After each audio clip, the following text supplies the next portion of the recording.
encima de ese territorio tuvimos unos 300 años de dominación española. Esos 300 años, durante esos 300 años, el virrey Toledo, que fue un gran virrey organizador, hizo campos de concentración para los llamados indios.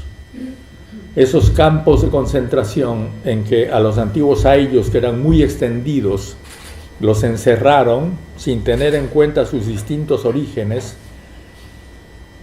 dieron origen a las actuales comunidades.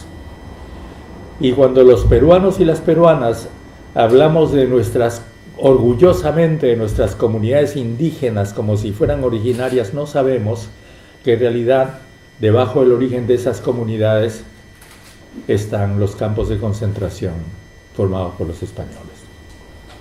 Lo cual explica también el contradictorio rol que esas comunidades han tenido a lo largo de toda nuestra historia y tienen todavía hoy.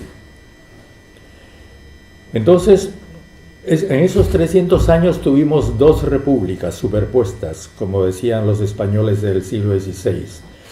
Una república de indios con sus reyes, que el rey de España reconoció, que llamamos caciques y curacas, una nobleza subalterna, elitaria, porque fue una élite indígena que fueron entrenados en el latín, que hablaban castellano, que escribían muy bien el castellano, mejor que los propios virreyes, que sabían contabilidad y que en realidad manejaban el virreinato. Y bueno, la República de Indios, la República de Españoles, tuvo debajo a los esclavos, que fueron las moriscas, las esclavas blancas, como se llamaba, las moras que llegaron traídas por los españoles, y los esclavos africanos, que no eran muchos, más o menos unos 20.000 para un territorio tan extenso. Eso encontró la República. Cuando fue instalada la República, esa República no reconoció, después de la expedición de San Martín, desde aquí, la Libertadora, desde aquí, desde Valparaíso a Paracas, y de la otra expedición de Bolívar, desde Caracas hasta Lima. Después de todo eso, el año 1822, primer Congreso Constituyente, se reúnen los supuestos representantes de un Perú que todavía estaba ocupado por el ejército del virrey, que dominaba toda la sierra, toda la parte alta del Perú. Todavía Ayacucho no se había producido. Ayacucho es 1824, el primer Congreso Constituyente del Perú es 1822. Entonces, ese Congreso era doblemente falso. En primer lugar, porque tenía una representación inventada. Se inventó representantes de las provincias que todavía estaban ocupadas por el ejército del virrey.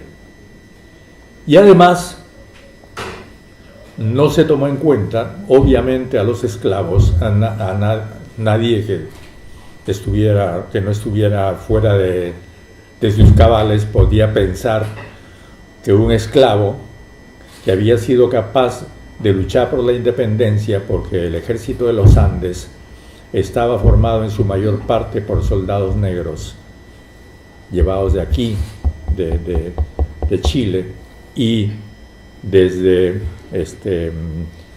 el norte argentino, desde Cuyo.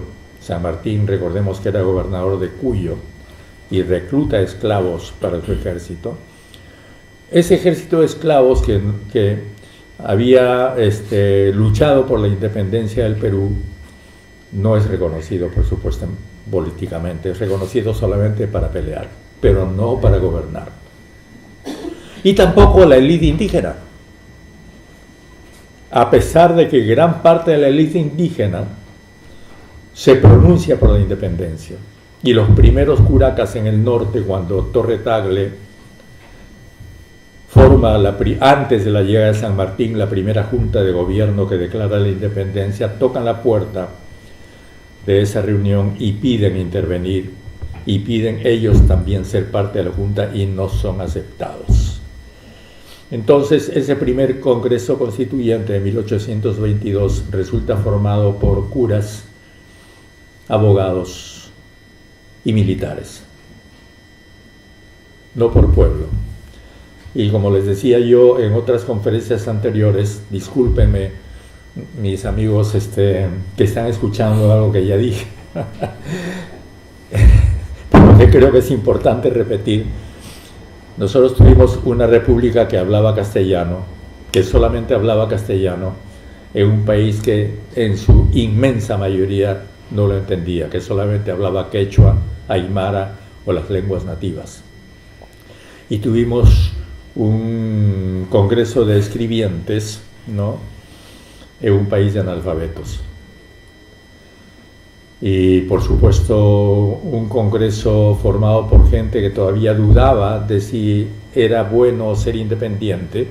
Muchos de ellos eran en el fondo monárquicos, ¿no?, en un congreso que quería ser republicano, porque todavía ser monarquía o república era una discusión. Fue una discusión incluso con San Martín, y San Martín, cuando llega al Perú y nota el ambiente profundamente monárquico que había en Lima, la capital de los virreyes, duda, y junto con Bernardo de Monteagudo se definen porque mejor era ir a buscar un príncipe europeo y hacer que gobierne el Perú. Bueno, esa república es la que todavía nos gobierna, porque a través de las 12 constituciones o más que tuvimos, como que esto se amenguó, se amplió un poco, pero siguió siendo básicamente lo mismo.